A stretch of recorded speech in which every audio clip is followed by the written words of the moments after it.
계속해서 예배하시면서 우리의 믿음을 주님 앞에 드리며 함께 나아가도록 하겠습니다. 우리에겐 소원이 하나 있네. 주님 다시 오실 그날까지 우리 가슴에 새긴 주의 십자가 사랑, 나의 교회를 사랑케 하네. 주의 교회를 향한 우리만 희생과 포기와 가난과 고난 하물며 죽음조차 우릴 막을 수 없네. 우리 교회는 이 땅의 희망, 교회 되게 예배 되게 우리 사용하소서. 진정한 부흥의 날 오늘 임하도록 우리 사용하소서. 교회를 교회 되게 예배 되게 우리 사용하소서. 진정한 부흥의 날 오늘 임하도록. 우리 계속해서 목소리 높여 고백하시며 나아갑니다. 교회를 되게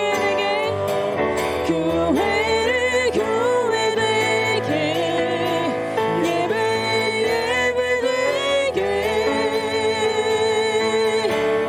우리 사용하소서.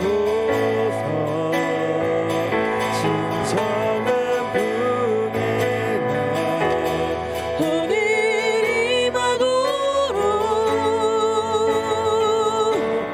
우리 사용하소서.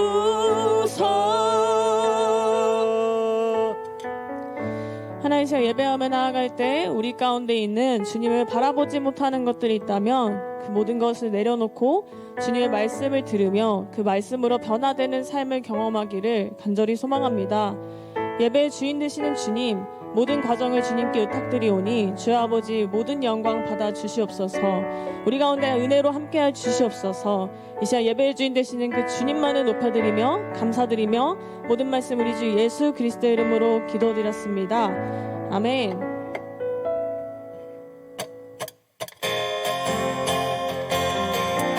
우리 계속해서 박수 치심으로 그 주님의 고백하며 나아가길 소망합니다.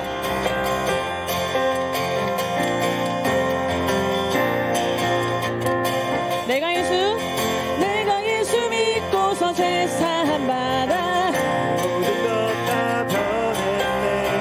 지금 내가 가는 길 전국이요 주님 뒤로 내 우리 다시 죄가 한번. 씻겼네. 내가 예수 믿고서 제사함 받아 모든 것 다 변했네. 지금 내가 가는 길 천국길이요. 뒤로 내 죄가 우리 선포하시며 고백합니다. 나의 모든 것 변하고 그 피로 구속 받았네. 하나님은 나의 구원 되시오니 내게 정죄. 이 절 고백하시면서 주님 밝은 빛에서 어둠에 치니 모든 것 다 변했네. 지금 내가 주 앞에 온전히 주의 공로를 의지함이 나의 모든 것 변하고 피로 구속받았네. 하나님은 나의 되시오니 내게 정죄하. 나의 모든 것 변하고 나의 모든 것 변하고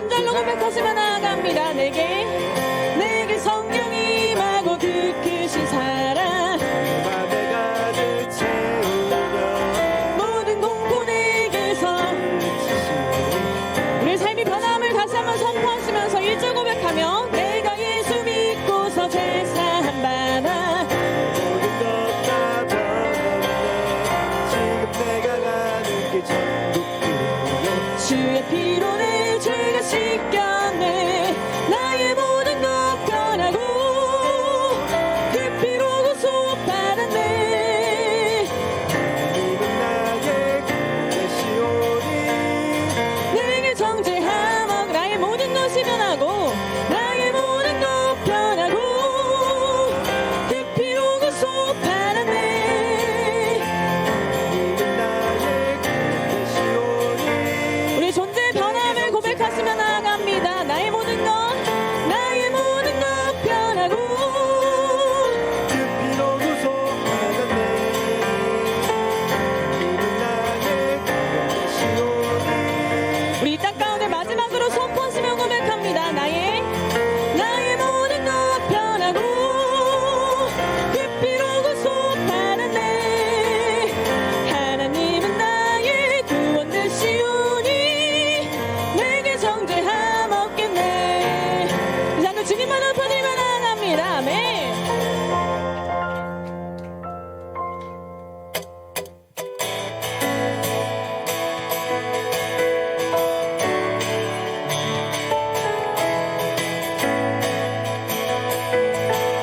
우리 계속해서 우리의 믿음 고백하시며 나아갑니다. 예수 나의 첫사랑 되시네 내 첫사랑 지존자 되신 그리스도 우리 다시 한번 우리의 마음을 드리며 고백합니다. 예수 나의 첫사랑 되신 내 첫사랑 지존자 되신 그리스도 보좌 앞에 나의 삶이 새로운 제사로 주께 드려지기 원하네 예수 나의 첫사랑 되시네 예수 나의 첫사랑 되시네 내 첫사랑 지존자 되신 그리스도 우리 그 주님 앞에 우리의 삶을 드리며 고백합니다. 보좌 앞에 나의 삶이 새로운 제사로 주께 드려지기 원하네 오직 주만 바라보며 나의 삶을 드리네 다른 길은 찾지 않으리 나의 온전한 열정과 나의 찬양 되시네 주의 길을 따라가리라 우리 다시 한번 처음부터 고백하시면서 예수 나의 첫사랑 되시네 내 첫사랑 지존자 되신 그리스도 찬양 보좌 앞에 나의 삶이 새로운 제사로 주께 드려지기 원하네 오직 주만 바라보며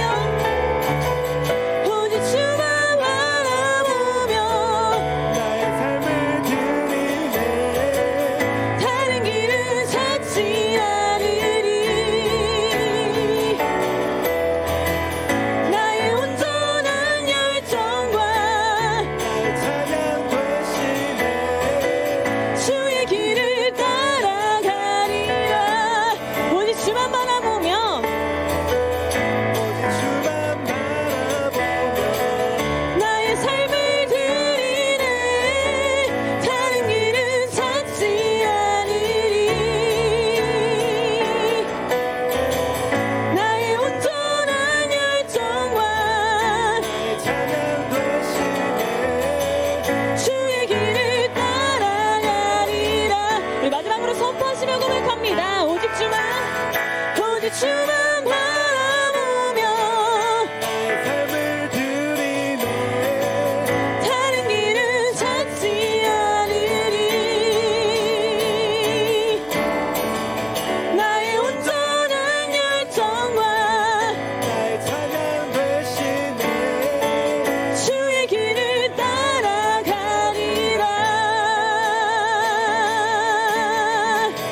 주님만을 높여드리며 고백합니다.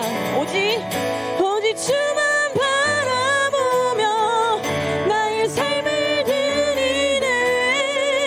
다른 길은 찾지 않으리.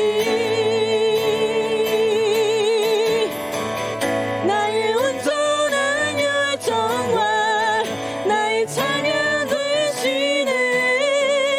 주의 길을 따라가리라.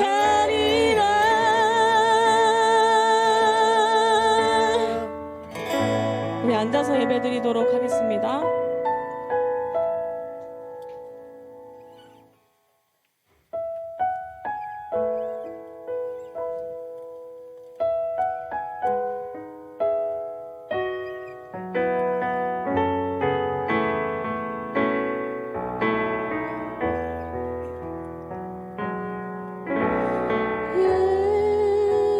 예수 사랑합니다.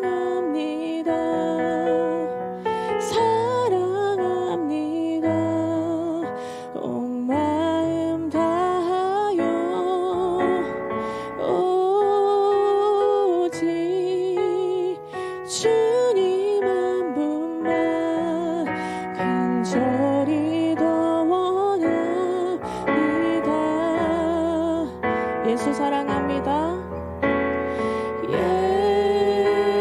예수 사랑합니다. 사랑합니다. 온 마음 다하여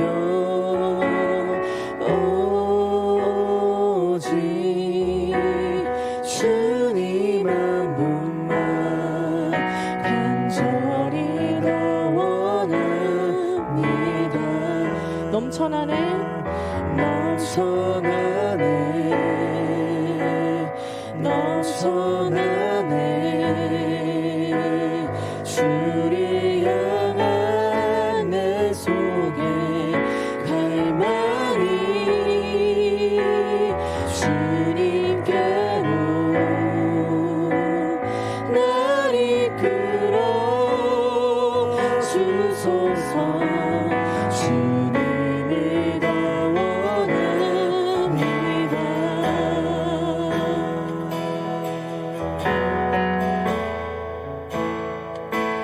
하나씩 우리의 믿음을 주님께 드리며 고백합니다. 그 예수님을 처음 만났을 때 그 마음을 드리며 고백합니다. 예수 사랑합니다. 예수 사랑합니다. 사랑합니다. 온 마음 다하여 오직 주님 한 분만 간절히 더 우리 다시 한번 우리의 마음을 진심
주소서.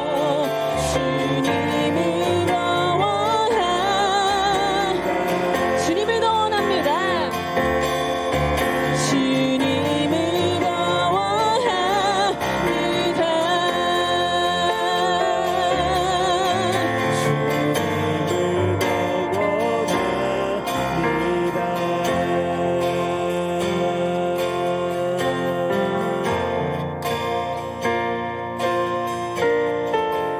이 시간 기도하며 나아갈 때 우리의 삶에 이런 고백이 있었으면 좋겠습니다. 오직 주님 한 분만, 그 주님 한 분만 간절히 더 원합니다. 하나님 아버지, 나의 삶 가운데 내가 필요로 하는 것, 내가 원하는 것보다도 그 주님을 구할 수 있는 믿음을 허락하여 주시옵소서. 나의 마음 가운데 주를 향한 나의 갈망이, 때로는 나조차도 모르는 그 갈망이 있음을 이 시간 주님 앞에 고백하며 나아갑니다. 그러니 아버지 하나님, 연약한 우리를 이끌어 주시옵소서. 그리하여 주님만을 바라볼 수 있는 믿음 가질 수 있도록 주여 아버지 붙들어 주시옵소서. 우리의 소망이신 주님, 우리의 유일한 소망이신 그 주님임을 고백하며 나아갑니다. 우리 가운데 있는 간절한 소망 가운데 함께하여 주시옵고 우리의 마음 가운데 함께하여 주시옵소서. 이 시간 그 주님 앞에 우리의 믿음을 드리며 계속해서 기도하며 나아갑니다.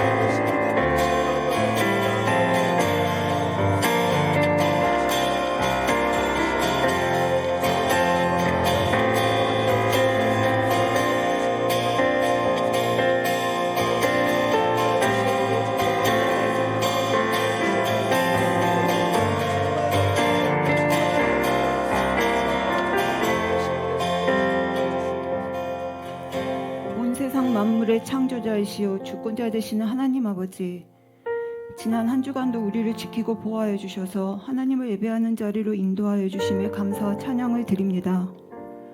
오늘 드리는 이 예배가 그저 의무와 습관적으로 드리는 예배가 아닌 신령과 진정으로 드리는 하나님이 기뻐하시는 예배가 되기를 소망합니다.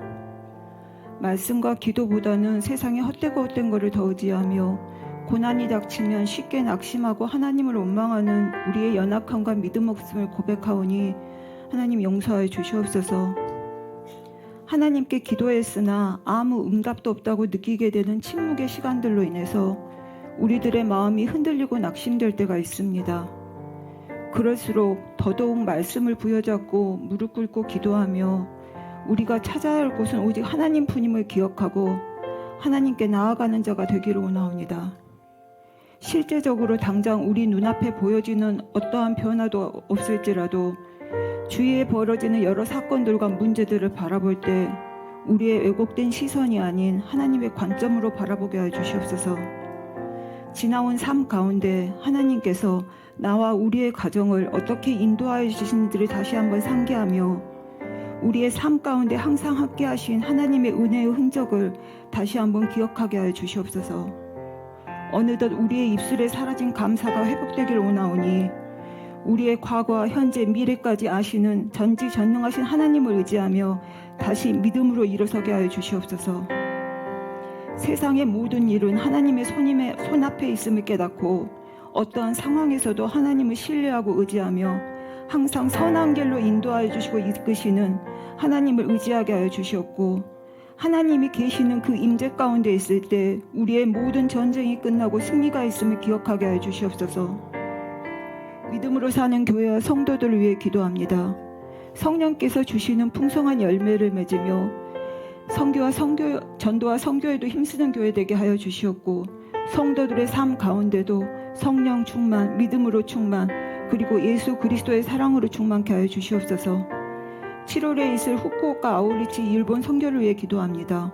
모든 준비와 진행 과정이 온활히 이루어질 수 있도록 서로 하나 되어 힘써 기도케 하여 주시옵고 그 모든 과정 가운데 하나님의 도우심과 인도하심이 함께하길 간절히 간구합니다.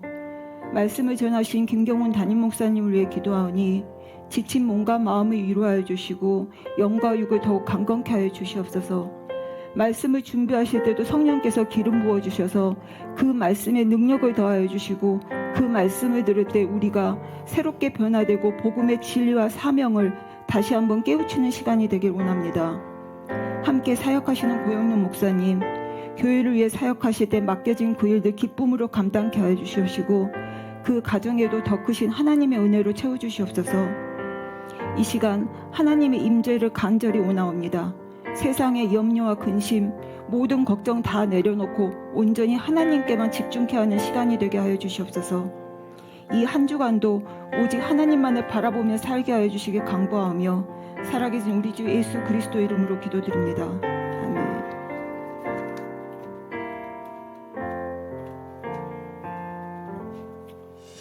할렐루야. 이 시간 다 함께 좌우 앞뒤 분들에게 손을 뻗어서 축복하며 나가도록 하겠습니다. 함께 축복합니다. 평화 하나님의 평화 하나님의 평강이 당신의 삶에 넘쳐나기를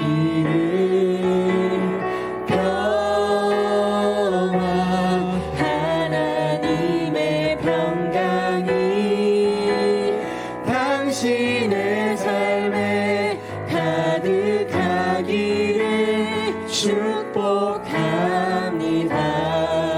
사랑하고 축복합니다.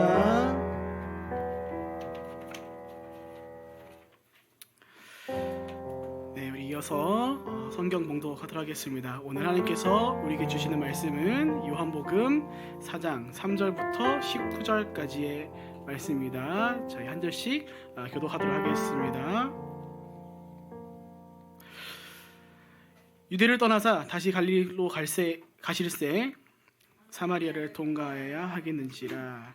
사마리아에 있는 수가라 하는 동네에 이르시니 야곱이 그 아들 요셉에게 준 땅이 가깝고 길 가시다가 피곤하여 우물 곁에 그대로 앉으시니 때가 6시쯤 되었더라. 사마리아 한 여자 한 사람이 물을 길르러 왔음에 예수께서 물을 좀 달라 하시니 이는 제자들이 먹을 것을 사러 그 동네에 들어갔음이로라. 사마리아 여자가 이르되 당신은 유대인으로서 어찌하여 사마리아 여자인 나에게 물을 달라 하나이까 하니 이는 유대인이 사마리아인과 상종하지 아니함이로라. 예수께서 대답하여 이르시되 내가 만일 하나님의 선물과 또 내게 물을 좀 달라 하는 이가 누구인지를 알았다면 내가 그에게 구하였을 것이요 그가 생수를 내게 주었으리라. 여자가 이르되 주여 물기를 그릇도 없고 이 우물은 깊은데 어디서 당신의 그 생수를 얻겠사옵나이까. 우리 조상 야곱이 이 우물을 우리에게 주셨고 또 여기서 자기와 자기 아들들과 짐승이 다 마셨는데 당신이 야곱보다 더 큽니까. 예수께서 대답하여 이르시되 이 물을 마시는 자마다 다시 목마르려니와 내가 주는 샘물을 마시는 자는 영원히 목마르지 아니하리니 내가 주는 물은 숲속에서 영생하도록 솟아나는 샘물이라. 여자가 이르되 주여 그런 물을 내게 주사 목마르지도 않고 또 여기 물 길르러 오지도 않게 하옵소서. 이르시되 내서 내 남편. 여자가 대답하여 이르되 나는 남편이 없나이다. 예수께서 이르시되 네가 남편이 없다 하는 말이 옳도다.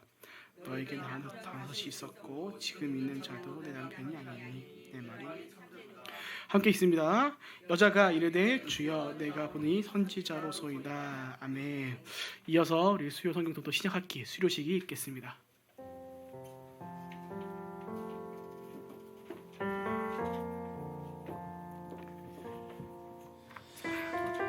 네, 지금부터 수요 성경 통독 신약학기 수료식이 있겠습니다. 수료하시는 성도님들께서는 호명 후 자리에 일어서 나와주시기 바랍니다. 수료자는 본교회 성도 8명, 외부교인 2명으로서 총 10명입니다. 호명하겠습니다. 자리가 불편하신 분들은 앉아 계셔도 괜찮습니다. 김경식 집사님, 김문자 권사님, 김수현 성도님, 양인아 집사님, 이규 집사님, 이조옥 장로님, 장기훈 집사님, 그리고 수료자 대표 김수정 성도님. 이어서 담임사님의 수료증 전달식이 있겠습니다. 수료증은 전원을 대표하여 대표자만 받도록 하겠습니다. 대표자는 관계상 앞으로 나와주시기 바랍니다. 전달식입니다. 수료증. 위 사람은 믿음으로 사는 교회 수요 성경 통독 신약 모든 과정을 성실히 마쳤으므로 이 증서를 수여합니다. 2025년 6월 22일 믿음으로 사는 교회 담임목사 김경훈. 큰 박수로 축하해 주시기 바랍니다. 수료자 대표는 자리로 들어가 주시면 감사하겠습니다.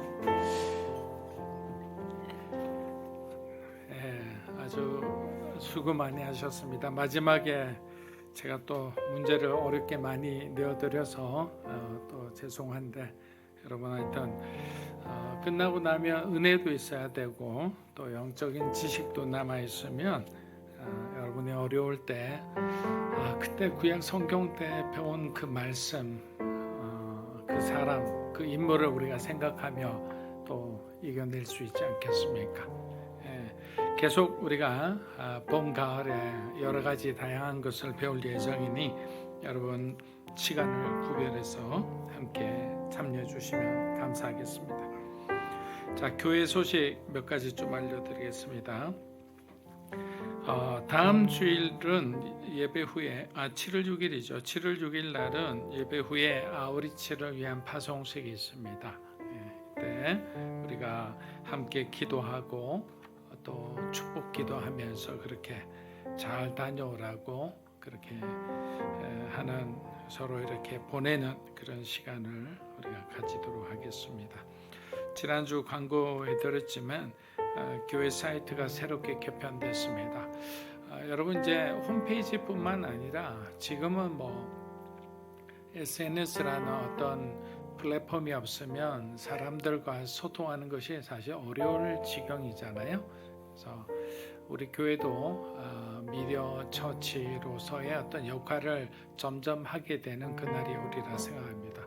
제가 18년 넘게 방송국 사역을 했는데 처음에 제가 맡았던 부서가 그 인터넷 전체 인터넷 부분을 총괄하는 역할이었습니다. 그래서 그때는 그렇겠지 이랬는데 지금 보니까 너무나 이렇게 발전했고 그 당시에는 어떤 인터넷이라는 어떤 곳에 한정돼서인데 지금은 스마트폰뿐만 아니라 엄청나게 발전했지 않습니까? 우리 교회도 조금 더 그렇게 다가가는 그런 시간이 되었으면 합니다. 자, 기도하겠습니다.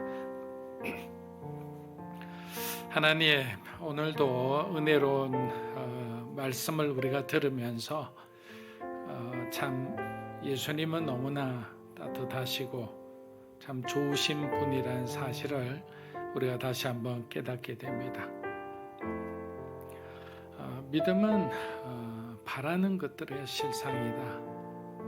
그런데 우리가 정말 주님을 바라고 있는지 오늘 말씀을 통해 다시 그 여인의 입장에서 우리가 돌아보는 귀한 시간이 되었으면 합니다.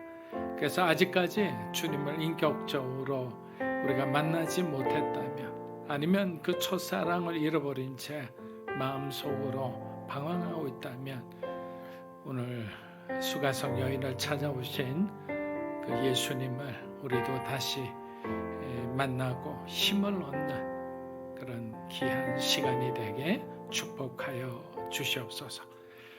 예배의 모든 시종을 주관하시고 성령으로 우리를 충만하게 하여 주시옵소서. 예수님의 이름으로 기도합니다. 아멘. 자, 오늘은 수가성 우물가 여인의 고백이란 제목으로 말씀을 좀 증거하겠습니다. 자, 우리가 성경을 보니까 예수님은 유대를 떠나 이제 이미 갈릴리를 향해 가고 계셨습니다. 그런데 성경은 여기서 우리에게 중요한 한 단서를 제공합니다. 그것은 뭐냐면 요한복음 4장 4절이었습니다. 우리 한번 읽어보겠습니다. 사마리아를 통과하여 하겠는지라. 여러분, 이 말씀은 단순한 예수님이 어디로 가시는지 한 여정의 경로를 의미하는 것이 아닙니다. 통과하여 하겠는지라라는 이 단어의 헬라어를 보면 뭐라고 되느냐면요, 필연의 의미가 담겨 있다라고 되어 있습니다. 자, 그럼 어떻게 되죠? 예수님은 그 길을 반드시 지나가셔야 했습니다라고 우리가 해석을 할 수 있는 거예요. 가도 되고 안 가도 되는 것이 아니라 예수님은 반드시 그 길을 지나가셔야 했습니다. 왜냐하면 그곳에 한 여인이 있었기 때문입니다. 그 여인은 죄 가운데 있었고 사람들 눈을 피해 살아가고 있었고 아무도 그녀를 하나님의 은혜의 대상으로 여기지 않았습니다. 그만큼 사마리아는 유대인들에게는 피하고 싶은 땅이었다. 유대인들은 사마리아 사람들을 이방인보다 더 불결한 존재로 여겼습니다. 율법을 내세워 거리를 두었고 신앙의 이름으로 선을 그었습니다. 그렇다 왜 유대인들은 사마리아를 이토록 싫어하고 기피했을까요? 우리가 성경 공부를 하면서 이미 배운 부분입니다. 그것은 역사적으로 아수르에 의해 멸망한 북이스라엘의 후손들이 살던 땅이었습니다. 혼혈 민족이었고 신앙의 정통성에서 벗어났다고 여겨진 그런 어떤 사람들이었습니다. 유대인들의 눈에는 그들은 더 이상 순수한 하나님의 백성이 아니었던 거예요. 이방인의 피가 섞이고 그들에게 혼혈 자식이 태어나는 그 모든 상황을 아주 율법에 정통한 그들의 입장에서는 받아들이기 힘들었던 것입니다. 그래서 믿음을 더럽힌 자들이었고 언약에서 멀어진 자들이라 그렇게 생각하고 판단했습니다. 그들과 함께 예배를 드린다는 것은 상상조차 할 수 없는 일이었습니다.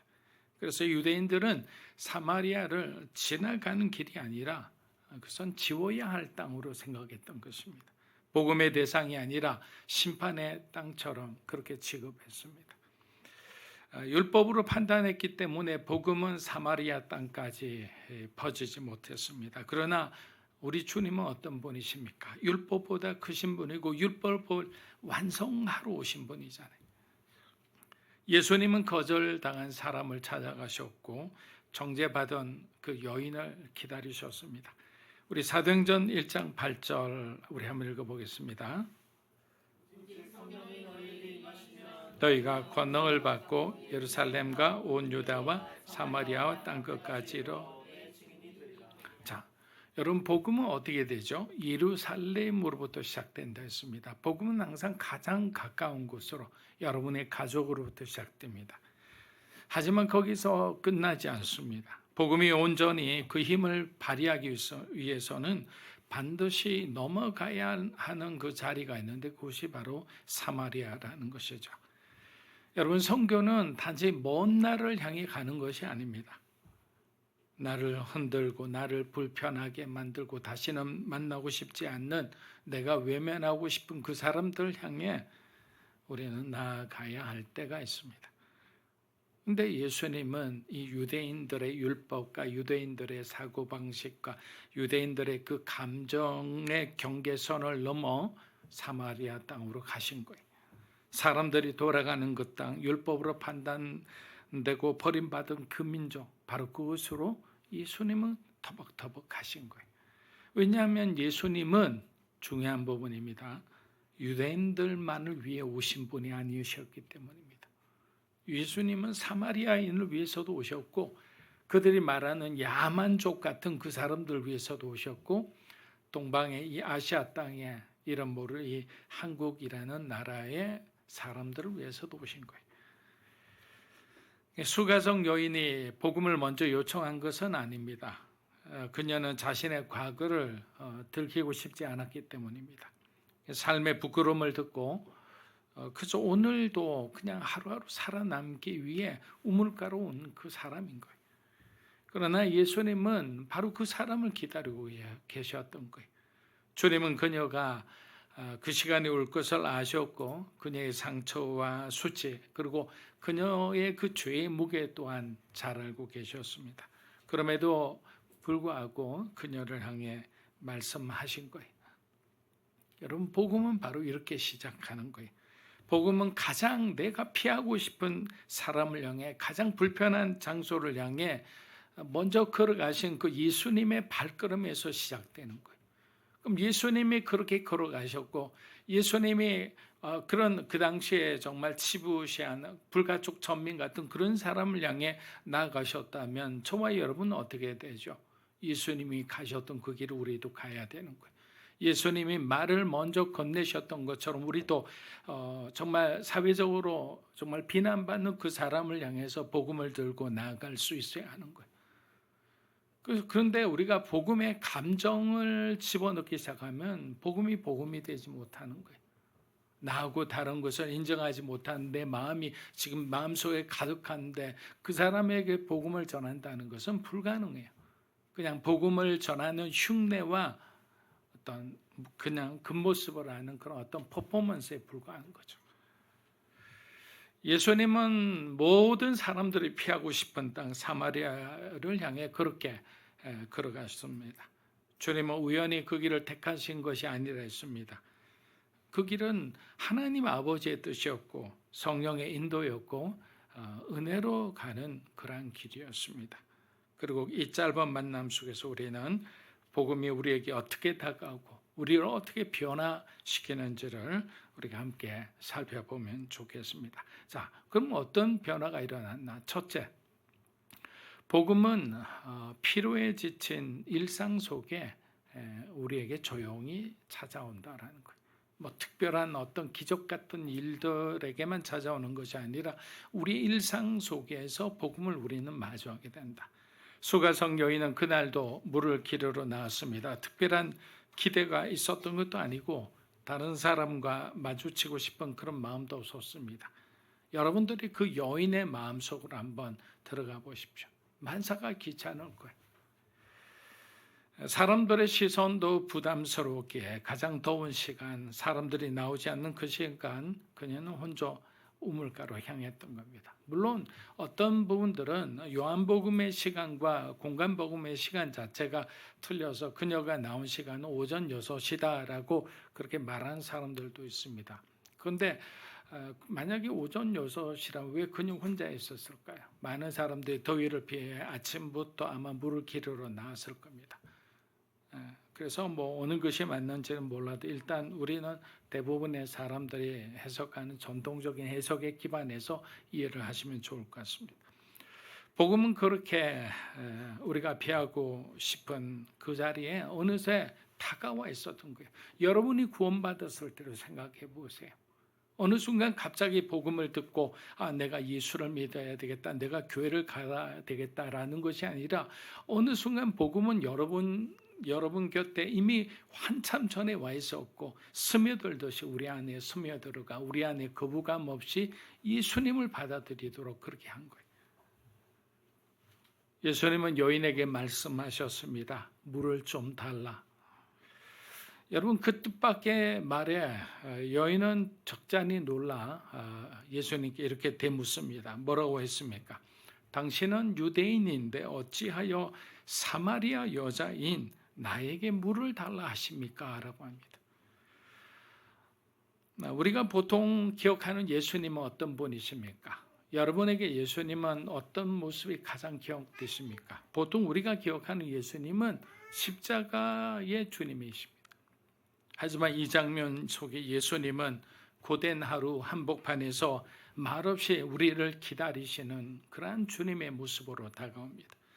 조용히 다가오시고 먼저 따뜻하게 말을 건네시고 여인이 스스로 마음의 문을 열도록 그렇게 인도하고 계시는 거예요.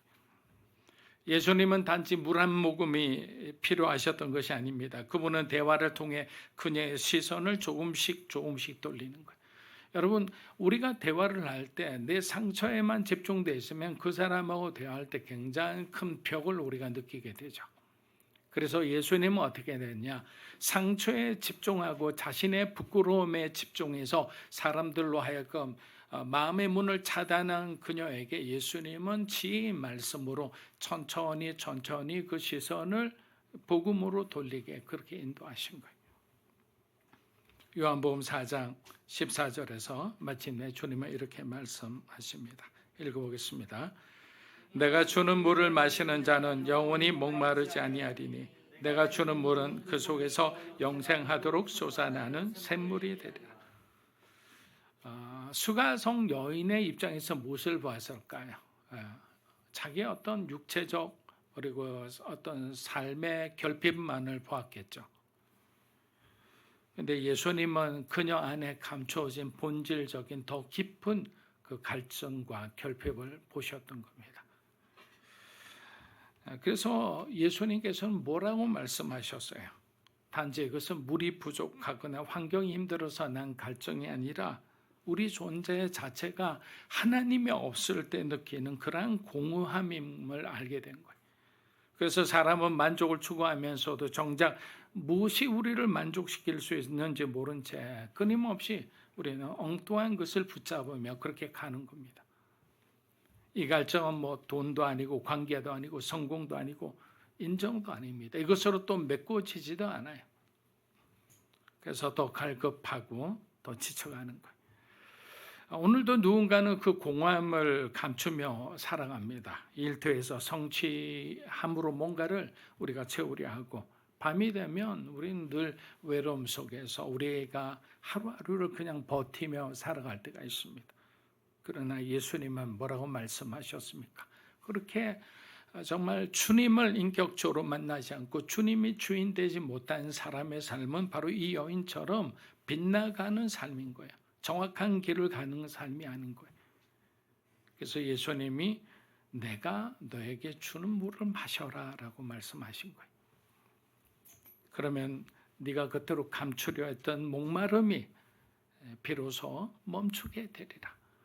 네가 갈증이 있는데도 갈증이 없는 듯하고, 너의 부끄러운 과거가 있는데도 부끄러운 과거가 없는 것처럼 하고, 너무나 힘들고 정말 무너지고 싶은 그 마음인데도 여전히 건강한 듯 아무런 일 없이 하는 그 마음을 주님은 알고 계신 거예요. 저와 여러분의 마음도 알고 계신 거예요.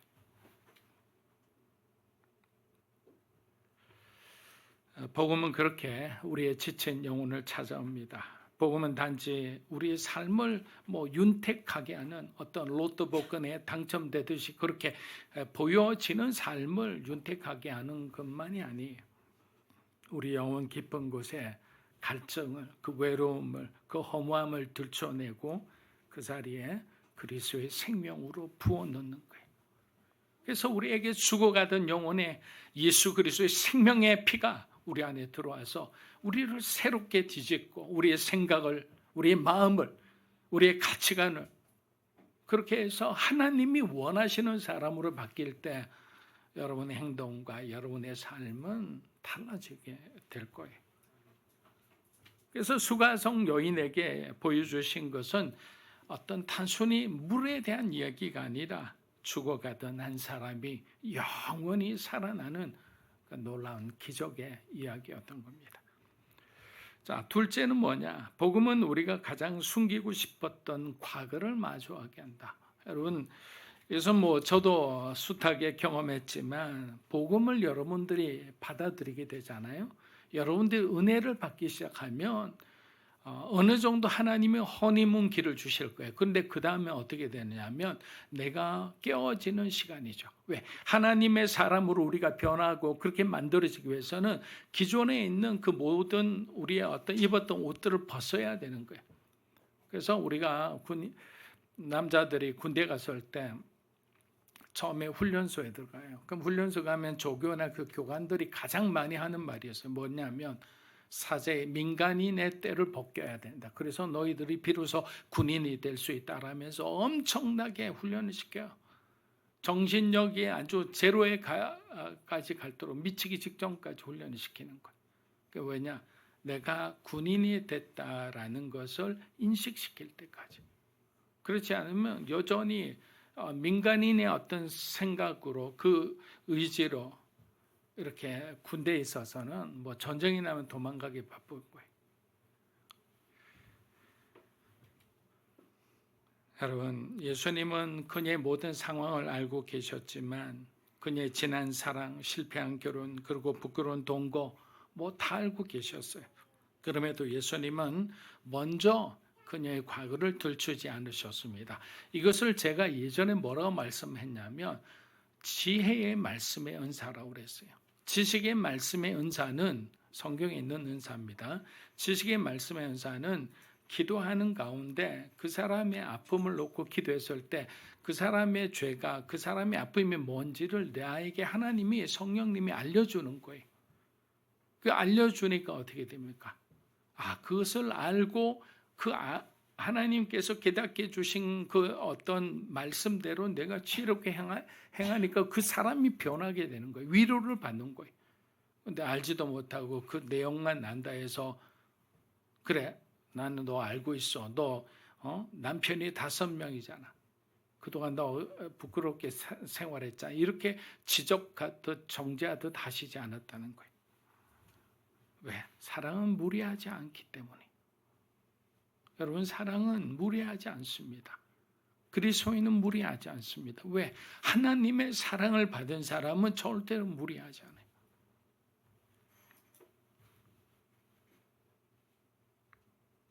그녀는 느꼈을 겁니다. 이분은 분명히 다르다. 내가 어떤 사람인지 이미 아시면서 나를 정죄하지도 않으시고 내 말을 끊지 않고 끝까지 들어주시고 내 존재 자체를 다른 사람처럼, 수가성에 있는 그 사람들처럼 나를 판단하지도 않으신다. 물이 필요해 나왔을 뿐인데 그녀는 이미 가장 마음 깊은 곳까지 꿰뚫어 보고 계시는 분과 마주하고 있는 거예요. 그분이 저와 여러분의 주님이신 거예요. 그녀는 조심스럽게 말합니다. 저에게는 남편이 없습니다. 이것은 회피가 아니라 아마 그녀 인생에서 가장 처음 드러낸 진실이었을 거예요. 여러분, 이와 같은 거예요. 하나님을 인격적으로 만나니까 성령께서 우리에게 기름을 부어주시고 우리에게 은혜를 주시니까 우리가 어떻게 되죠? 우리는 비로소 하나님 앞에 내가 죄인인 걸 깨닫고 내가 정직해지는 거예요. 바르게 살고 싶어 하는 그 마음이 생기는 거예요. 여인에게도 마찬가지입니다. 예수님은 이어서 말씀하십니다. 내게 남편이 5 있었고 지금 있는 자도 내 남편이 아니니라고 하셨어요. 아마 대부분의 사람들이라면 이 말씀을 듣는 순간에 부끄러워 어쩔 줄 모르고 화를 내며 떠나거나 이 상황을 견디지 못했을 거예요. 그러나 수가성 여인은 그 자리에 남아 있습니다. 오히려 예수님을 뭐라고 합니까? 선지자라고 부르며 진지하게 반응합니다. 그렇다면 여러분, 무엇이 이 여인을 이렇게 변화되게 만들었을까요? 예수님의 말씀은 그녀의 과거를 드러내기 위한 공격이 아니라 그 과거 위에 은혜의 문을 여시려는 초대인 거예요. 여러분, 이것이 왜 중요하냐면 우리의 삶에 하나님께서 이렇게 우리 안에 있는 부끄러움을 드러내실 때가 있다고요. 그럼 우리는 어떻게 됩니까? 난 정말 이렇게 된지 막 살아도 될 거야. 아니면 그냥 그 상황에 대해서 하나님에 대해서 원망하거나 그냥 여러분들이 도피하거나 희귀꼬머리처럼 방 속에 들어가 나오지 않거나 이렇게 하겠죠. 세상 사람들은 2 가지로 이렇게 나눕니다. 찌르거나 찔리는 사람이에요. 찔리는 사람은 자살을 해요. 찌르는 사람은 묻지마 폭행, 묻지마 살인 이렇게 나가는 거예요. 우리를 들추고 우리를 안에 있는 죄가 드러나는 순간 하나님은 그곳에 뭘 하십니까?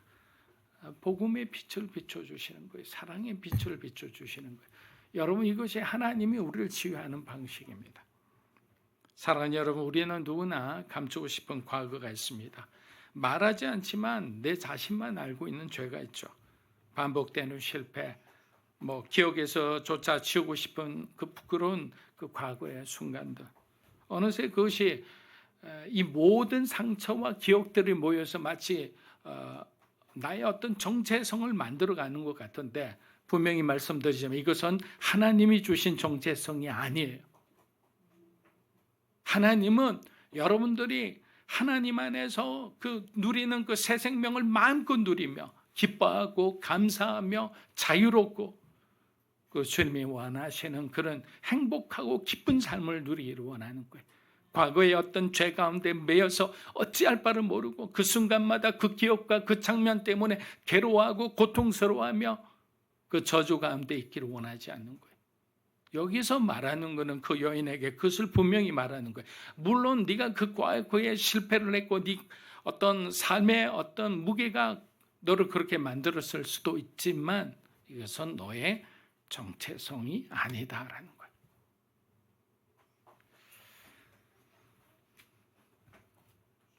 히브리서 우리 4장 15절 한번 읽어보겠습니다.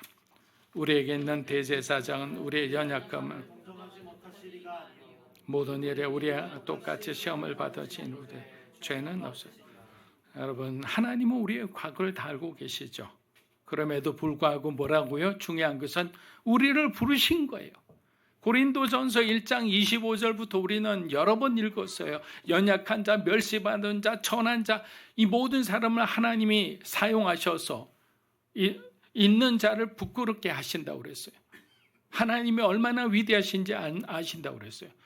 예수님의 제자 12명도 각자 정말 세상의 루스 같은 그런 사람들이잖아요.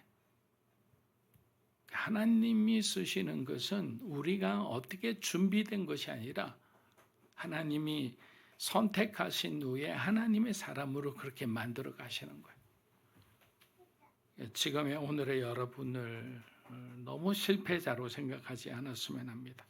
복음은 우리의 실패보다 크고 우리의 그 어두운 과거보다 깊으며 우리가 상상하지 못할 미래의 문을 열어가시는 겁니다. 그리고 우리가 그 거룩한 부르심에 순종할 때 우리의 내면으로부터 수가성 여인이 경험한 그 예수 그리스도 안에서 흘러내리는 생명의 물이 우리의 영혼에 흐르는 것을 경험하게 되리라 믿습니다. 제자들이 마을에서 음식을 구해 돌아왔을 때 그들은 충격적인 장면을 목격합니다. 당시 유대 문화에서 남녀 간의 공적인 대화는 보기 드문 일이었고 더구나 사마리아 여인이라면 그것은 있을 수 없는 일이었습니다. 그러니 제자들이 놀란 것도 무리는 아니죠. 하지만 예수님은 사람의 시선을 개의치 않습니다.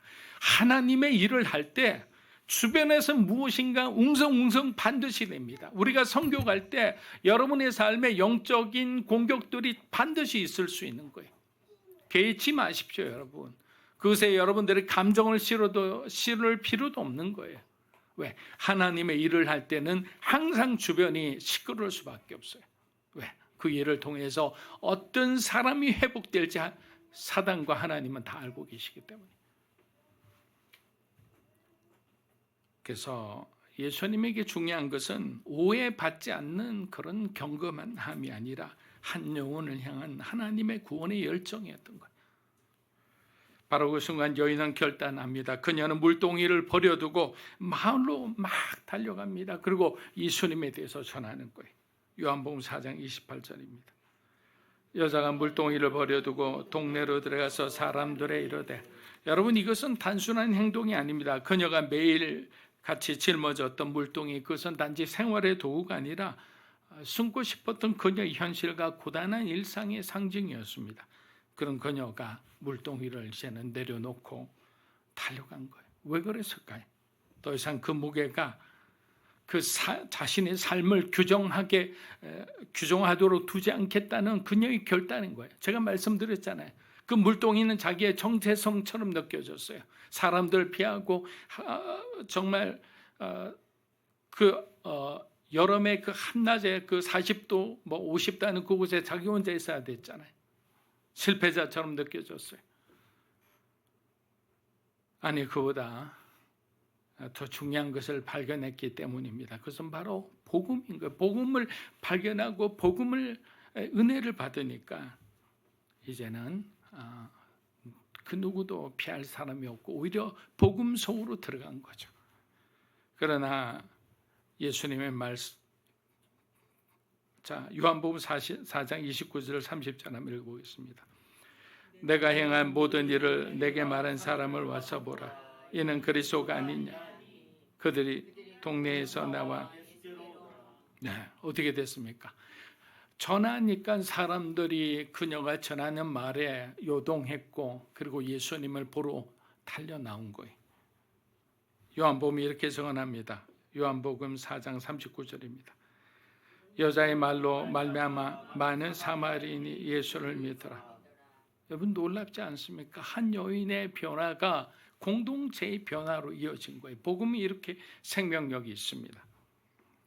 그리고 오늘 우리는 그 이야기 앞에 서 있습니다. 그 여인이 예수님을 만났던 그 자리처럼 우리도 각자의 삶 가운데 주님의 부르심 앞에 여러분들도 서 있는 거예요.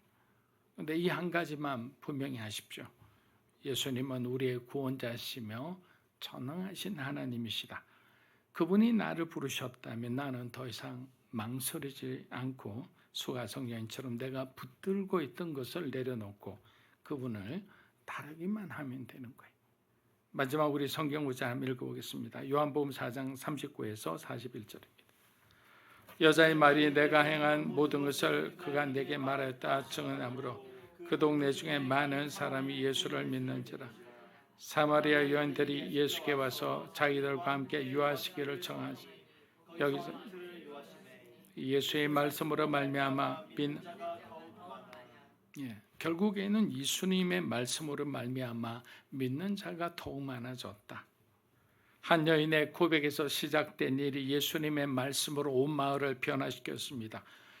복음은 언제나 한 사람으로부터 시작됩니다. 그러나 그 사람 안에 머무는 것이 아니라 복음은 생명이기 때문에 계속 멈추지 않고 흘러가야 하고 자라야 하고 열매를 맺어야 하는 거예요. 여러분, 이제는 우리의 차례입니다. 복음을 들었다면 그 복음 속으로 우리도 함께 뛰어들어야 하는 거예요. 그 말씀에 발을 담그고 말씀이 우리를 씻기도록 하고 다시 새롭게 하도록 기꺼이 우리가 주님께 우리 자신을 내어드렸으면 합니다. 숨어있던 여인이 증언자, 복음을 전도하는 전도자가 되었듯이 복음을 경험한 우리도 이제는 더 이상 숨지 마십시오. 여러분, 자신 안에, 자신의 과거 안에, 상처 안에 숨을 필요가 없습니다. 그래서 이제는 여러분 이렇게 한번 여러분들이 전도했으면 합니다. 내가 행한 모든 것을 아시는 분을 제가 만났습니다. 한번 따라해 보십시오. 내가 행한 모든 것을 아시는 분을 만났습니다. 두 번째는 그분이 내 인생을 새롭게 하셨습니다. 그분이 내 인생을 새롭게 하셨습니다. 그리고 마지막은 당신도 그분을 만나보시겠습니까? 요 세 가지로만 전도해 보세요. 내가 행한 모든 것을 아시는 분을 제가 만났습니다. 그분이 내 인생을 새롭게 하셨습니다. 당신도 그분을 만나보시겠습니까? 사랑하는 여러분, 복음은 우리의 삶을 단순히 위로하지 않습니다. 복음은 길을 바꾸고 무너진 것을 다시 세우며 우리의 실패 위에 하나님의 역사를 시작하십니다. 오늘 주님은 수가성 여인을 기다리셨던 것처럼 막달라 마리아를 부르셨던 것처럼 우리 각자를 그 우물가에, 그 무덤 앞에, 그 삶의 경계 속에 우리를 부르고 계십니다. 너도 나와 함께 이 길을 가겠느냐라는 이 질문이 이 주님의 거룩한 부르심 앞에 우리의 삶을 들여 응답하는 우리 사랑하는 믿음으로 사는 교회 성도 여러분이 되시기를 축복합니다. 기도하겠습니다. 사랑하는 여러분, 오늘은 먼저 이걸로 한번 기도했으면 좋겠습니다. 우물가에 선 여인의 마음은 어땠을까요? 우리 역시도 사업이 실패하고 관계에 실패하고 인생에 실패했을 때는 사람을 만나기가 싫어집니다. 그래서 우리는 아무도 없는 곳을 찾아갑니다. 그래서 홀로 되는 것, 특히 요즘 같은 세상에는 그 디지털 세계 안에서만 놀고 방문을 걸어 잠그고 그렇게 살아가는 청년들, 청소년들, 우리 아이들이 얼마나 많습니까? 세상이 두려운 거예요. 세상의 큰 쓴맛을 보았기 때문이죠. 그러나 하나님은 그 순간에도 그 낮은 자리에, 그 외로운 자리에 주님은 찾아오시는 거예요. 이 시간 우리가 기도했으면 합니다. 하나님, 우리를 사용하여 주시옵소서. 그 외롭고 정말 그 힘든 삶을 살아가는 사람들에게 만약 그 사람이 우리라면 우리에게도 예수 그리스도의 생명의 물로 채워주시고 생명의 그 물과 그 피가 사람을 살리는 사람이 되게 하시고 선한 영향력을 끼치는 사람이 되게 하시고 우리 인생을 통째로 하나님께 변화되는 그런 삶이 되게 해달라고 이 시간 하나님 앞에 통성으로 기도하며 나아가겠습니다. 살아계신 아버지 하나님 감사합니다. 수가성 여인의 그 마음을 우리가 어떻게 헤아릴 수 있겠습니까? 너무나 절망적이고 누구 하나 기댈 수 없는 의논할 수 없는, 위로받을 수 없는 그 외로움 속에서도 하나님은 그 여인을 찾아가셨습니다. 예수님은 갈릴리로 향하는 그 길에서 일부러 둘러 그 여인, 한 여인을 위해서 예수님이 가셨습니다. 그녀의 마음을 아셨습니다. 그녀가 스스로 고백하기를 기다리셨습니다. 그리고 그녀에게 우리의 인생 가운데 그것을 일시적으로 채워주는 세상의 그 물이 아니라 영원히 목마르지 않는 생수를, 그 복음의 물을 소개하셨습니다. 하나님 아버지, 우리의 인생도 때로는 이와 같을 때가 있었습니다. 우리를 긍휼히 여겨주시고 우리의 인생에 다시 한번 하나님 안에서 일어서게 하시고 흔들림 없이 주님이 사랑하는 그 모습으로 새로운 복음의 그 정체성을 가진 우리의 삶으로 하나님, 우리가 새롭게 세워지게 하시고 변화되게 하시고, 이 모습 자체가 우리 가정에, 우리 이웃과 우리 지인들에게 복음을 증가하는 그 놀라운 하나님의 은혜가 되게 하여 주시옵소서. 하나님, 지금도 이 시간도 외롭게 정말 죽어가는 사람들, 영혼이 없이 정말 고통받는 그 사람들 향해서 하나님 믿음으로 사는 교회와 한국교회가 끊임없이 그 외로운 사람들, 도움이 필요한 사람들, 그냥 그 사람들의 말을 들어주는 그것 자체만으로도 그 사람들에게 얼마나 힘이 되겠습니까? 하나님 위로하여 주시옵소서. 하나님 우리를 새롭게 하여 주시옵소서. 주님 역사하여 주시옵소서. 할렐루야. 여러분, 이 시간은 마지막으로 우리 기도드리기 원하는데 그 여인의 변화를 놓고 우리가 한번 기도했으면 합니다. 자, 부끄러운 과거가 있는데 그 여인은 어떻게 됐습니까? 주님께 은혜 받았어요. 복음을 깨달았어요. 영원한 물이, 생명의 물에 대해서 비로소 이해를 했습니다. 그러고 난 뒤에 자신을 경멸하는, 자신을 반대하는, 자신과 함께하기 원하지 않는 수가성 그 한복판으로 들어갔습니다. 더 이상 수치와 부끄러움은 그녀의 것이 아니었어요. 오늘 이 시간 기도합니다. 하나님, 우리도 이제는 복음 속으로 들어가게 하여 주시옵소서. 우리의 죄와 허물을 벗고 하나님의 은혜 속에서 수가성 여인처럼 증거하는 사람이 되기 원합니다. 그리스도의 증인이 되기 원합니다. 우리의 수치가 더 이상 우리의 발목을 붙잡지 않게 하여 주시옵소서. 우리 하나님 앞에 정성으로 우리가 함께 선포하며 기도하며 나갑니다. 주여, 살아계신 아버지 하나님 감사합니다.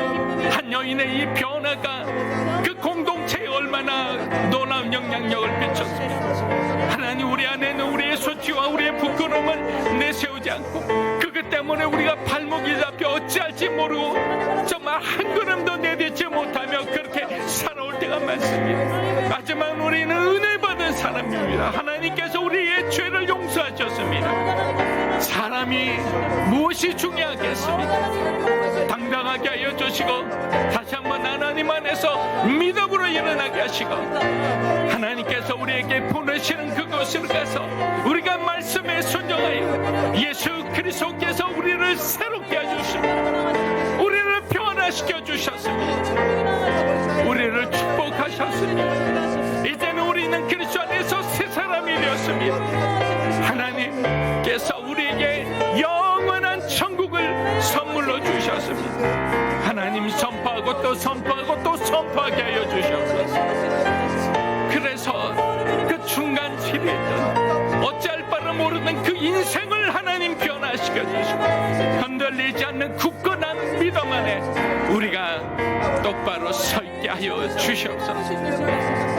세상의 상처와 고난으로 점철된 우리의 삶은 그것이 우리의 정체성이 아닙니다. 예수 그리스도 안에서 주어진 새로 하나님의 제자로서 하나님의 백성으로서 우리에게 새롭게 주어진 그 인격으로 살게 하여 주시옵소서.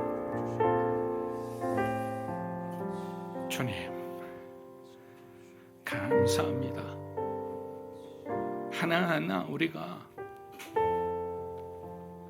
성경 안에 있는 말씀과 예수님이 그 한 영혼을 어떻게 사랑하시고 어떻게 접근하시는지 그리고 살리시는지를 바라보며 우리의 삶에도 우리 가정에도 우리 교회 안에도 그리스도의 생명이 넘치는 그런 가정과 교회가 되게 축복하여 주시옵소서. 예수님의 이름으로 기도합니다. 아멘. 자, 우리 다 함께 일어나셔서 하나님 앞에 봉헌하겠습니다.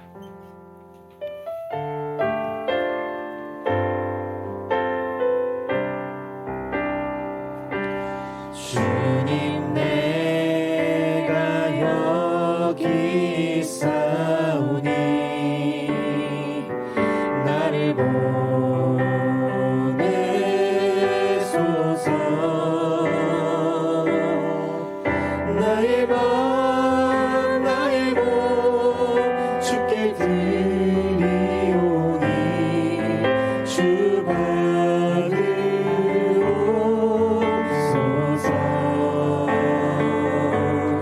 주님 내가 여기 있사오니 나를 써주소서.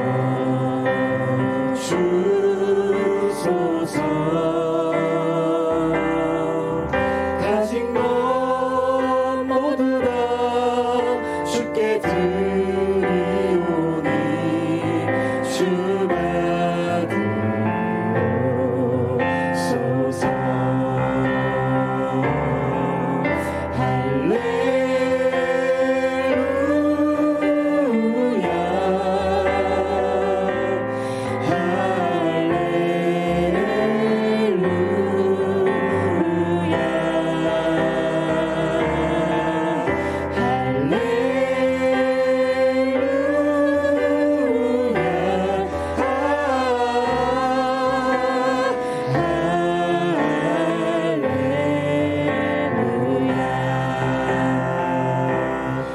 나를 받으옵소서.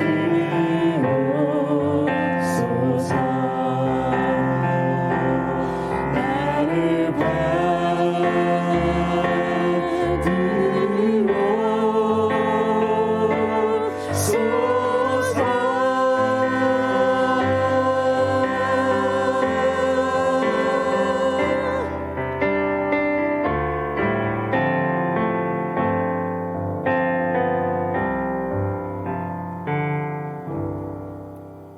사랑하는 주님, 감사합니다.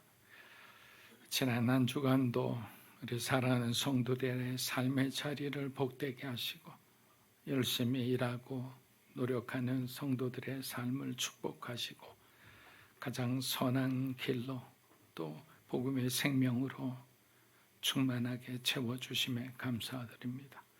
하나님이 부어주신 은혜에 감사하여 우리가 구별하여 오늘 예물을 드립니다. 이 예물이 쓰이는 곳마다 수가성 여인이 회복된 것처럼 마음이 아프고 과거 수치스러운 과거에 어찌할 바를 모르는 그 많은 사람들이 위로받고 또 새 힘을 얻고 새롭게 변화된 하나님 안에서 정체성으로 살아가게 하여 주시옵소서. 그렇게 쉬지 않고 교회와 성도들이 복음을 전하고 하나님의 그 자녀다운 그런 삶을 살아가게 인도하여 주시옵소서. 이제는 우리 주 예수 그리스도의 은혜와 하나님 아버지의 크고 놀라우신 사랑과 성령님의 감화 감동 교통하심의 역사가 우리 안에 있는 예수 그리스도의 그 새 생명의 역사가 하나님을 믿고 그 부르심에 순종하여 오늘도 그 복음의 전선에 서기 원하는 사랑하는 믿음으로 사는 교회 성도 한 분 한 분의 삶과 가정과 소중한 자녀들 위해 이 자리에 계신 하나님의 거룩한 백성들 위해 영상으로 예배드리는 주님의 귀한 동역자 위해 이 나라 민족과 한국 교회와 우리 선교사님 위해 이제로부터 영원토록 함께 하시기를 간절히 축원하옵나이다. 아멘. 살아계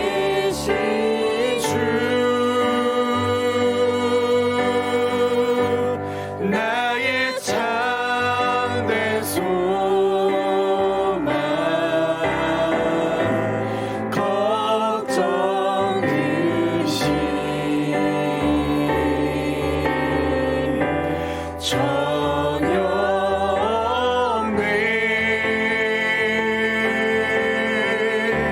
사랑의 주